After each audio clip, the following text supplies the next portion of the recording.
ओम शांति। आज 27 मार्च 2026 और आज है हमारी अति प्यारी परम श्रद्धेय परम आदरणीय दादी जानकी जी का स्मृति दिन। दादी जानकी जी के जीवन को अगर साक्षी होकर के देखें तो हमारी प्यारी दादी त्याग, तपस्या और सेवा की प्रतिमूर्ति थी। जीवन के अंदर सब कुछ प्राप्त होने के बावजूद भी संगम के सुहावने दिन में अखुट खजाने होते हुए भी त्यागमय जीवन, जिसके बोल में सदा हमें ये सुनने को मिलता था, सफेद कपड़े खिस्से खाली। दादी जी कहती थी मेरा कोई बैंक अकाउंट नहीं है। तो ऐसा त्यागमय जीवन, कुछ भी अपना न समझना, उस मैंपन को भी त्याग करना, मेरेपन को भी त्याग कर देना, ये सबसे बड़ा त्याग उनके जीवन से प्रत्यक्ष होता था। और तपस्या ऐसी जो कभी भी दादी जी को देखो तो लगता था कि बाबा के प्यार में लवलीन रहती है। न वो बाबा से जुदा होती, न बाबा उनसे जुदा होता। ऐसी निरंतर की तपस्या चलती रहती थी, अखंड तपस्या। कोई आता भी था तो कहती थी साइलेंस में बाबा को याद करो, अपने अंदर शक्ति जमा करो। ऐसी तपस्या और निरंतर सेवाधारी। कोई क्षण भी ऐसी नहीं कि जब दादी सेवा के मैदान पर न हो। अगर शरीर स्वस्थ न भी होता था और दादी को बता दिया जाता था इतने बाबा के बच्चे शांतिवन में पहुंचे हैं, जैसे दादी सुनते ही स्वस्थ हो जाती थी, इतने बाबा के बच्चे और मैं उनको ज्ञान के 2 वचन न सुनाऊं।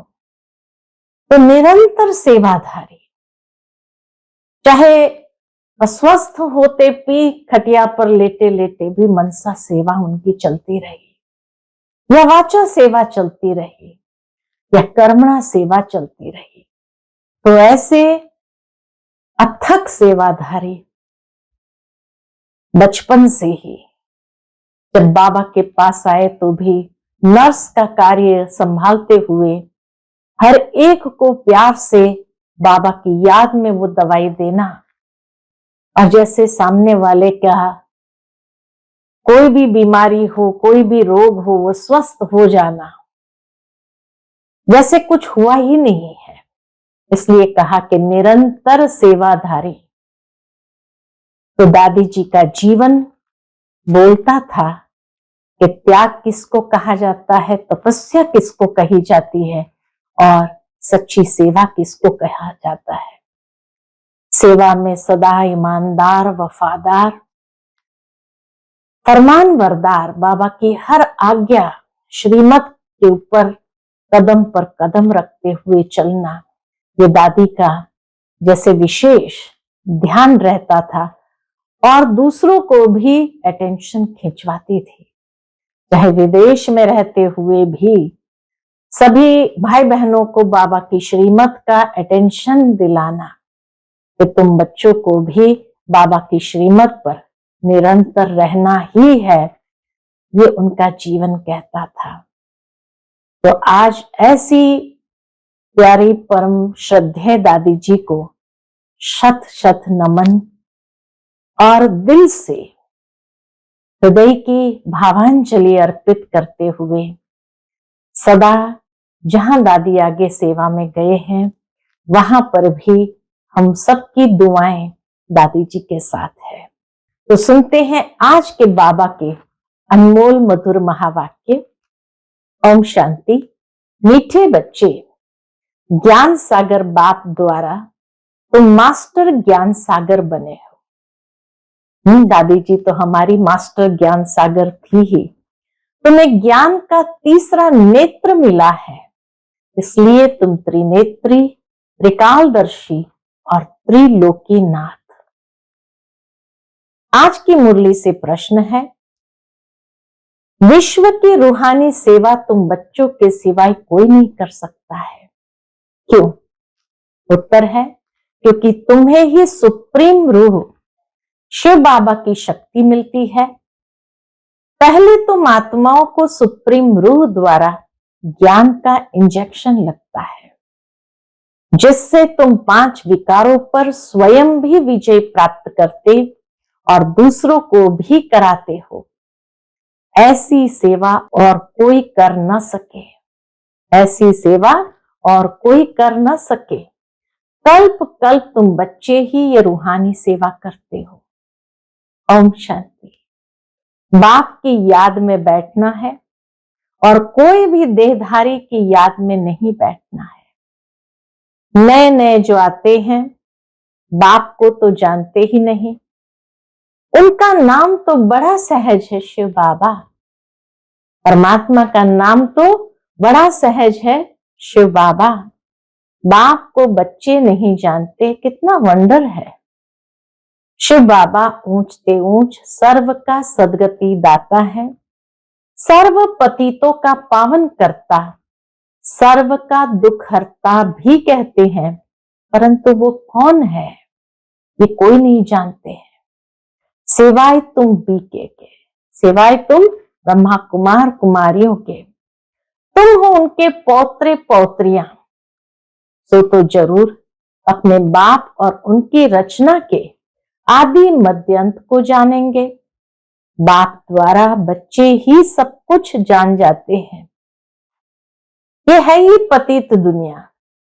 सर्व कलयुगी पतितों को सतयुगी पावन कैसे बनाते हैं, सो तो बीके के सिवाय दुनिया में कोई नहीं जानते। सर्व पतित दुनिया में सर्व कलयुगी पतितों को सतयुगी पावन कैसे बाबा बनाते हैं, सो तो बाबा कहे तुम ब्रह्मा कुमार कुमारियों के सिवाय दुनिया में कोई नहीं जानते। कलयुगी दुर्गति से निकालने वाला सतयुगी सदगति दाता बाप ही है।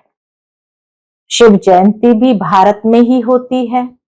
जरूर वह आते हैं, परंतु भारत को क्या कर देते हैं, भारत को क्या कर देते हैं ये भारतवासी नहीं जानते।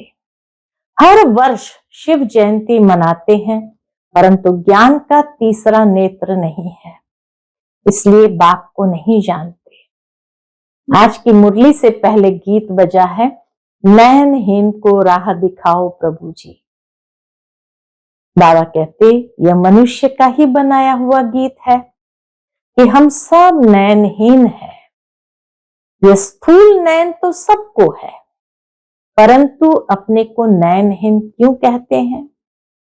वह बाप बैठ समझाते हैं कि ज्ञान का तीसरा नेत्र कोई को है नहीं। बाप को नहीं जानना यह हुआ अज्ञान, परमात्मा को ही नहीं जानना तो यह हुआ अज्ञान। बाप को बाप द्वारा ही जानना, बाप को बाप द्वारा जानना, इसको कहा जाता है ज्ञान। क्योंकि दुनिया के कोई मनुष्य बाप का परिचय नहीं दे सकते, तो बाप को बाप द्वारा ही जान सकते हैं, यह है ज्ञान। बाप ज्ञान का तीसरा नेत्र देते हैं, जिससे तुम सारी रचना के आदि मध्य अंत को जानते हो। ज्ञान सागर के बच्चे तुम मास्टर ज्ञान सागर बन जाते हो। तीसरा नेत्र माना ही त्रिनेत्री, त्रिकालदर्शी, त्रिलोकीनाथ बन जाते हो। भारतवासी ये नहीं जानते कि लक्ष्मी नारायण जो सतयुग के मालिक थे, इनको ये वर्षा कैसे मिला, वो कब आए, फिर कहां गए, फिर कैसे राज्य लिया, कुछ भी नहीं जानते। लक्ष्मी नारायण सतयुग के मालिक थे, इनको ये वर्षा कैसे मिला, कब आए, फिर कहां गए, कैसे राज्य लिया, कुछ भी नहीं जानते। ये देवताएं पावन है ना, पावन तो जरूर बाप ही बनाएंगे। तुम भारतवासियों को बाप बैठ समझाते हैं, जो देवताओं को शिव को मानते हैं। बाबा किसको समझाते हैं? बाबा कहे तुम भारतवासियों को बाप बैठ समझाते हैं, इनको जो देवताओं को शिव को मानते हैं उनको समझाते हैं। शिव का जन्म भी भारत में गाया हुआ है, ऊंचते ऊंच है भगवान। शिव जयंती भी यहाँ मनाते हैं। जगत अम्बा, जगत पिता ब्रह्मा और सरस्वती का भी जन्म यहाँ ही है। लक्ष्मी नारायण का जन्म भी यहाँ ही होता है। वही राधे कृष्ण है। यह भी भारतवासी नहीं जानते। कहते हैं पतित पावन आओ, तो जरूर सब पतित है। साधु संत ऋषि मुनि आदि सब पुकारते हैं कि हमको पावन बनाने आओ। दूसरी तरफ, एक तरफ गाते हैं हे पतित पावन आओ, हमको पावन बनाने आओ। दूसरी तरफ कुंभ के मेले आदि पर जाते हैं पाप धोने। समझते हैं गंगा पतित पावनी है, पुकारते हैं कि हे पतित पावन आओ। तो मनुष्य किसको कैसे पावन बना सकते हैं? जब साधु संत ऋषि मुनि ही पुकारते हैं कि हे पतित पावन आओ पावन बनाने, तो फिर मनुष्य किसको कैसे पावन बना सकते? बाप समझाते हैं तुम पहले देवी देवता धर्म के थे तो सब पावन थे, अभी पतित है। कहते हैं कि राह बताओ प्रभु जी, नैन इनको राह बताओ प्रभु जी। तो कहां की राह, कहां की राह चाहते हैं? कहते हैं बाबा जीवन मुक्ति की राह बताओ। जीवन मुक्ति में कैसे जाना है उसकी राह बताओ। हमारे में 5 विकार हैं। बाबा हम सब स्वर्ग में थे तो निर्विकारी थे, अभी विकारी पतित बन पड़े हैं, इसका कुछ तो राज समझाओ। बच्चे क्या कहते हैं? सब पतित विकारी बन पड़े, इसका कुछ राज तो समझाओ। ये कोई दंत कथा नहीं है। बाप समझाते हैं श्रीमद् भगवत गीता अथवा परमात्मा की सुनाई हुई गीता है। पतितों को पावन बनाने वाला है निराकार भगवान। मनुष्य को भगवान नहीं कह सकते। बाप कहते इतने बड़े बड़े गुरु होते भी भारत इतना पतित कौड़ी जैसा क्यों बना है? कल की बात है कि भारत खंड स्वर्ग था। बाबा ने भारत वर्ष को स्वर्ग की सौगात दी थी। भारतवासी पतितों को आकर राजयोग सिखलाए पावन बनाया था। अब फिर बाप बच्चों के पास आया है सेवाधारी बन। बाप है रूहानी सेवाधारी, बाकी तो सब मनुष्य मात्र है जिस्मानी सेवाधारी। सन्यासी भी जिस्मानी सेवाधारी है। वो पुस्तक आदि बैठ सुनाते हैं। बाप कहते हैं कि मैं निराकार साकार साधारण बूढ़े तन में प्रवेश कर बच्चों को आकर समझाता हूं। बाबा कहते मैं निराकार साकार साधारण बूढ़े तन में आकर प्रवेश कर बच्चों को समझाता हूं। हे भारतवासी बच्चों, देखो रूहानी बाप रूहों को बैठ समझाते हैं। ये ब्रह्मा नहीं सुनाते हैं, लेकिन वह निराकार बाप इस तन का आधार लेते हैं। शिव को तो अपना शरीर नहीं है, शालिग्राम आत्माओं को तो अपना अपना शरीर है। पुनर्जन्म में आते आते पतित बन जाते हैं। अब तो सारी दुनिया पतित है, पावन एक भी नहीं। तुम सतो प्रधान थे, फिर खाद पड़ने से सतो से रजो तमो में आए हो। तुम भारतवासियों के पास शिव बाबा आकर शरीर धारण करते हैं, जिसको भागीरथ भी कहते हैं। मंदिरों में शंकर का चित्र दिखाते हैं, क्योंकि वह शिव शंकर इकट्ठा समझ लेते हैं। ये समझते नहीं कि शिव तो निराकार है, शंकर तो आकारी है। शिव शंकर इकट्ठा कैसे कहते हैं? अच्छा, फिर बैल पर सवारी कौन करते हैं? शिव व शंकर। सूक्ष्म वतन में बैल कहां से आया? शिव रहता है मूल वतन में, शंकर रहता है सूक्ष्म वतन में। मूल वतन में सब आत्माएं हैं, सूक्ष्म वतन में सिर्फ ब्रह्मा विष्णु शंकर है। वहां जानवर होते नहीं। बाप कहते मैं साधारण बूढ़े तन में प्रवेश कर तुमको समझाता हूं। तुम बच्चे अपने जन्मों को नहीं जानते हो। सतयुग से लेकर तुमने कितने जन्म लिए हैं? 84 जन्म लिए। अभी यह है पिछाड़ी का जन्म। भारत जो अमरलोक पावन था वह अब मृत्युलोक पतित है। सर्व का सदगति दाता तो एक है ना। रुद्र माला है ही परम पिता परमात्मा निराकार शिव की। श्री श्री 108 रुद्र माला कही जाती है। सब शिव के गले का हार है। बाप तो है पतित पावन सर्व का सदगति दाता, सर्व को वर्षा देने वाला। लौकिक बाप से हद का वर्षा मिलता है, जिसको सन्यासी गाग विष्टा समान सुख समझते हैं।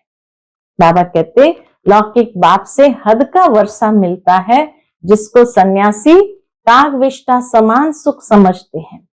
बाप कहते बरोबर, ये तुम्हारा सुख कागविष्टा समान है। बाप ही आकर पतितों को पावन अथवा कांटों को फूल बनाते हैं नॉलेज से। यह गीता की नॉलेज है। यह ज्ञान कोई मनुष्य नहीं समझा सकते हैं। इतना गहरा ज्ञान है जो कोई मनुष्य न समझ सकता है न समझा सकता है। ज्ञान का सागर पतित पावन बाप ही समझा सकते हैं। बाप से ही वर्षा मिलता है जो तुम ले रहे हो। तुम ही सिर्फ सदगति तरफ जा रहे हो। अभी तो संगम पर हो, वह तो कलयुग में है। दुनिया तो सारी कलयुग में है। अभी है कलयुग का अंत। महाभारत लड़ाई भी सामने खड़ी है। 5000 वर्ष पहले भी जब तुम राजयोग सीखते थे तो बंबोर को आग लगी थी। अभी तुम राजयोग सीख रहे हो, ये लक्ष्मी नारायण बनने के लिए। बाकी तो है भक्ति मार्ग। बाप जब आते हैं तो आकर स्वर्ग के द्वार खोलते हैं। बाप कहते हैं ये शिव शक्ति भारत माताएं तो भारत को स्वर्ग बनाती है श्रीमत पर। ये शिव शक्ति भारत माता भारत को स्वर्ग बनाती है श्रीमत पर। तुम हो शिव शक्ति भारत माताएं जो पूरे विश्व को स्वर्ग बना रही हो। तुम हो ही शिव की औलाद, उसको ही याद करते हो। शिव से शक्ति लेकर 5 विकारों रूपी शत्रुओं पर जीत पाते हो। शिव से शक्ति लेकर 5 विकारों रूपी शत्रुओं पर जीत पाते हो।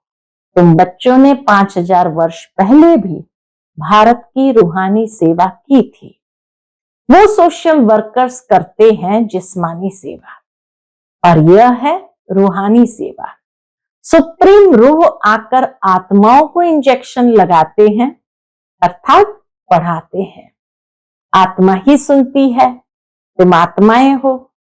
तुम ही 84 जन्म लेते हो। एक शरीर छोड़ दूसरा लेते हो। 84 जन्म ले 84 माँ बाप बनाए हैं। सतयुग त्रेता में तुमने स्वर्ग के सुख पाए, अब फिर बेहद के बाप द्वारा सुख का वर्षा ले रहे हो। बरोबर भारत खंड में यह लक्ष्मी नारायण का राज्य था। वहां दैत्य आदि कोई नहीं थे। तुम जानते हो अभी इस पुरानी दुनिया को आग लगनी है। मैं आकर ज्ञान यज्ञ रचता हूं। पुरानी दुनिया को आग लगनी है, इसीलिए बाबा आकर ज्ञान यज्ञ रचते हैं। तुम सब पवित्र देवता बनते हो। इस यज्ञ के द्वारा देवी देवता बनते हो। कैसे? दैवी संस्कारों को धारण करके। हजारों है जो देवता बनने का पुरुषार्थ कर रहे हैं। बाप आया है बच्चों की सदगति करने। तुम बच्चों को कांटों से फूल बना रहे हैं। तुमको ज्ञान का तीसरा नेत्र दे रहे हैं, जिससे तुम सारे ड्रामा को, शिव बाबा का क्या पार्ट बचता है, सब जानते हो। ब्रह्मा और विष्णु का कनेक्शन क्या है, वह भी जानते हो। वे दिखाते हैं कि विष्णु की नाभि से ब्रह्मा निकला, ब्रह्मा ही जाकर विष्णु बनते हैं। ब्राह्मण सो फिर देवता, विष्णु से ब्रह्मा बनने में 5000 वर्ष लगा। ये तुमको ज्ञान है। बाबा कहते ये सारा ज्ञान तुमको है। तुम ब्राह्मणों के नाभि कमल से विष्णु पूरी प्रकट हो रही है। कितनी गहरी बात। और पहली बार बाबा के ये बात सुनी कि तुम ब्राह्मणों के नाभि कमल से विष्णु पूरी प्रकट हो रही है। उन्होंने तो चित्र बनाया है कि विष्णु की नाभि से ब्रह्मा निकला, फिर सभी वेदों शास्त्रों का सार सुनाया। अब तुम ब्रह्मा द्वारा सारा सार समझते हो। बाप कहते हैं मुख्य धर्म शास्त्र है 4। मुख्य धर्म शास्त्र है 4। पहले देवी देवता धर्म का शास्त्र है गीता। गीता किसने गाई? शिव बाबा ने। ज्ञान सागर पतित पावन सुख का सागर शिव बाबा है। उसने बैठ भारत खंड को स्वर्ग बनाया, न किसी कृष्ण ने। श्री कृष्ण तो मेरे द्वारा ज्ञान सुनकर फिर श्री कृष्ण बना। शिव बाबा कहते हैं श्री कृष्ण तो मेरे द्वारा ज्ञान सुनकर फिर श्री कृष्ण बना। तो यह गुप्त बात हुई ना। नए नए बच्चे इन बातों को समझ न सके। शिव बाबा ने स्वर्ग की स्थापना की, उसमें ये लक्ष्मी नारायण राज्य करते थे। अब तुम मनुष्य से देवता बन रहे हो। बाप कहते इस मृत्यु लोक दुखधाम में तुम्हारा अंतिम जन्म है। भारत अमरलोक था, वहां दुख का नाम नहीं था। भारत परिस्तान था, अब कब्रिस्तान बना है, फिर परिस्तान होगा। ये सब समझने की बातें हैं। यह है मनुष्य से देवता बनने की पाठशाला। ये कोई सन्यासियों का सत्संग नहीं है जहां शास्त्र बैठ सुनाते हैं। इन बातों को नया कोई समझ न सके जब तक 7 दिन का कोर्स नहीं किया है। इस समय भक्त तो सब मनुष्य मात्र है, उन्हों की आत्मा भी याद करती है। परमात्मा एक माशूक के सब आशिक है, इसीलिए सब उनको याद करते हैं। बाप आकर सचखंड बनाते हैं, आधा कल्प के बाद फिर रावण आकर झूठ खंड बनाते हैं। अभी है संगम। यह सब समझने की बातें हैं, ये सब समझने की बातें हैं। उसके लिए तो बाबा ने तीसरा नेत्र, ज्ञान का नेत्र हमें दिया है। अच्छा, मीठे मीठे सिकिलते बच्चों प्रति माता पिता बाप दादा का याद प्यार और गुड मॉर्निंग। रूहानी बाप की रूहानी बच्चों को नमस्ते। हम सब रूहानी बच्चों की रूहानी माता पिता बाप दादा को याद प्यार, गुड मॉर्निंग और नमस्ते। नमस्ते। शुक्रिया बाबा, शुक्रिया। आज की मुरली से धारणा के लिए मुख्य सार है। पहली पॉइंट, बाप की श्रीमत पर चलकर सच्ची सच्ची रूहानी सेवा करनी है। सर्वशक्तिमान बाप से शक्ति ले 5 विकारों रूपी शत्रुओं पर विजय पानी है। दूसरी पॉइंट, मनुष्य से देवता बनने के लिए पवित्र जरूर बनना है। नॉलेज को धारण कर कांटे से फूल बनना और बनाना है। आज का बाप दादा का मधुर वरदान हम बच्चों के प्रति है। विनाश के समय पेपर में पास होने वाले आकारी लाइट रूपधारी भव। विनाश के समय पेपर में पास होने वाले आकारी लाइट रूपधारी भव। विनाश के समय पेपर में पास होने व सर्व परिस्थितियों का सामना करने के लिए आकारी लाइट रूपधारी बनो। जब चलते फिरते लाइट हाउस हो जाएंगे तो आपका यह रूप, ये शरीर दिखाई नहीं देगा। जैसे पाठ बजाने समय चोला धारण करते हो, कार्य समाप्त हुआ, चोला उतारा, 1 सेकंड में धारण करो और 1 सेकंड में न्यारे हो जाओ।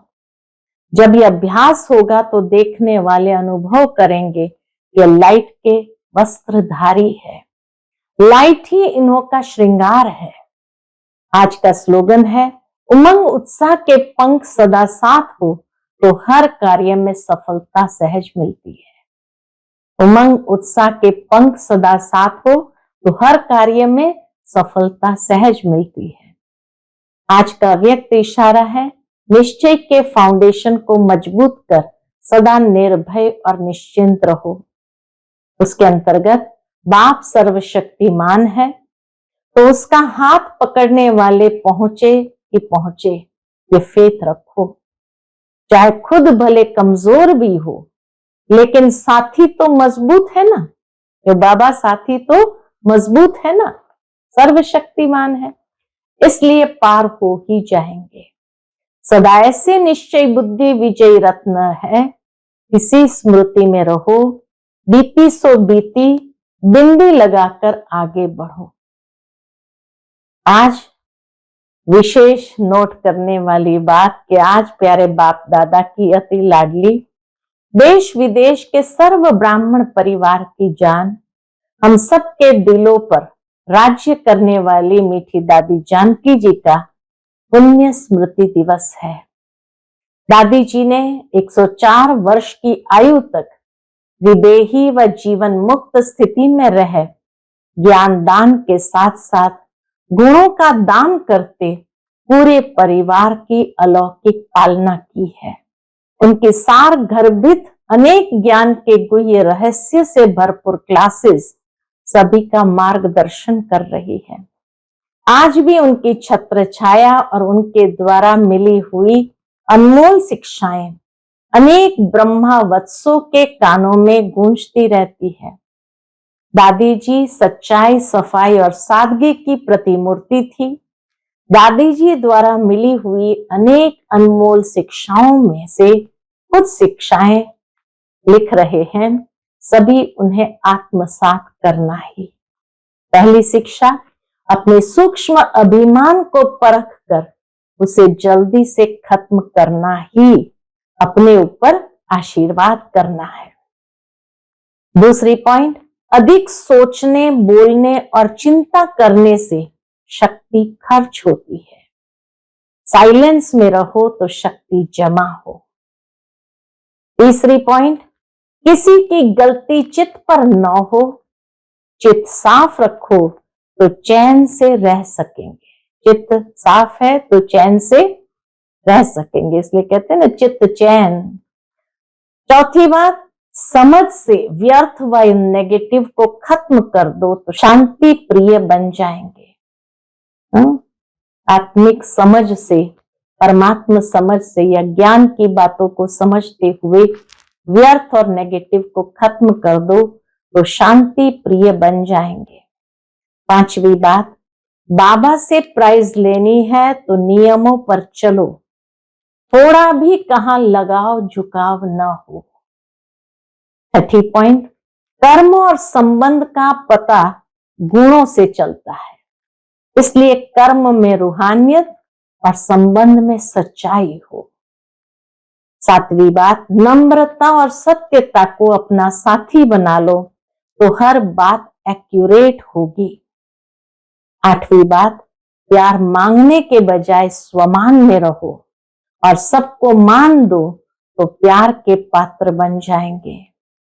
नौवीं बात, जो सच्चे, स्वच्छ और सर्विसेबल है वही परमात्मा प्यार के पात्र है।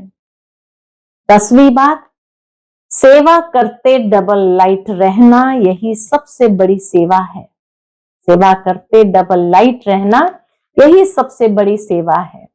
11वीं बात, बड़ी बात को छोटा कर दो तो सूली भी कांटा हो जाएगी। 12वीं बात, चिंतन साधना में इंटरफियर करता है और सिमरण साधना द्वारा सिद्धि दिलाता है। चिंतन साधना में इंटरफियर करता है और सिमरण, बाबा की याद, साधना द्वारा सिद्धि दिलाता है। 13वीं बात, खुशी का खजाना सदा कायम रखना है तो पॉजिटिव सोचने का तरीका सीख लो। 14वीं बात, अब की स्थिति ही अंत में काम आएगी, इसलिए अपनी स्थिति बनाने पर ध्यान दो। 15वीं बात, मनोबल ऐसा बढ़ा लो जो कांटों के जंगल में खुद भी सेफ रहो और दूसरे को भी सहयोग दे सको। मनोबल ऐसा बढ़ा लो तो कांटों के जंगल में खुद भी सेफ रहो और दूसरों को भी सहयोग दे सको। और लास्ट बात, अपवित्रता से मुक्त होना है तो आंतरिक वैराग्य वृत्ति धारण करो। अपवित्रता से मुक्त होना है तो आंतरिक वैराग्य वृत्ति धारण करो। तो ये थी दादी की एक लाइन की शिक्षाएं, लेकिन गहराई से और सत्यता से पूर्ण। अच्छा, ओम शांति।